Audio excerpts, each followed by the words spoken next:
जा 25 + 25 50 होला। भुइया ब्रांड के लड़का बचपन से बदमाश होला।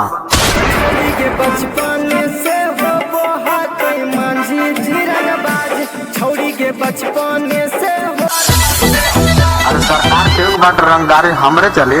अरे सरकार केहू बाटे रंगदारी हमरे चले। गाँव में ना रे बेटा, पूरा सोशल मीडिया पर मांझी ब्रांड करा चले।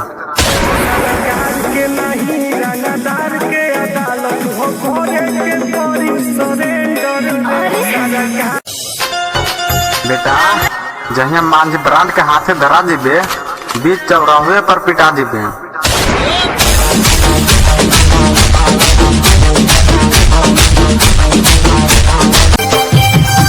दिल्ली के ताजमहल बनाए अपना जिला में, आगे दिल्ली के ताजमहल बनाए अपना जिला में। कर जा तोहरा के नाचे पड़ी भुइया जी के टोला में।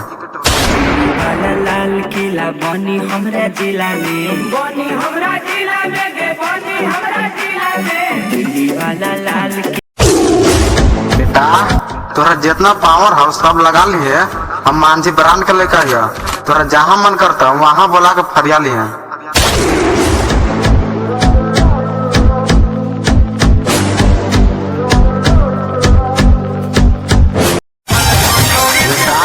मारा बोली दिना में तोर ढुक जाए, कौन कहता भुइया ब्रांड के लेकर झुक जाए। कौन कहता कि जिला हमर झुक जाई रे, मारा बोली सीना में तोरा ढुक जाई।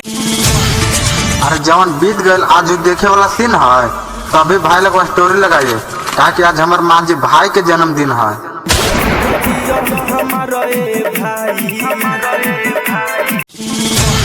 अरे तू शेर है तो हम शिकारी हैं। अरे तू शेर है तो हम शिकारी हैं।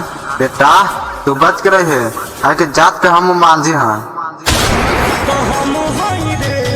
कल जुग के बजरंग बली।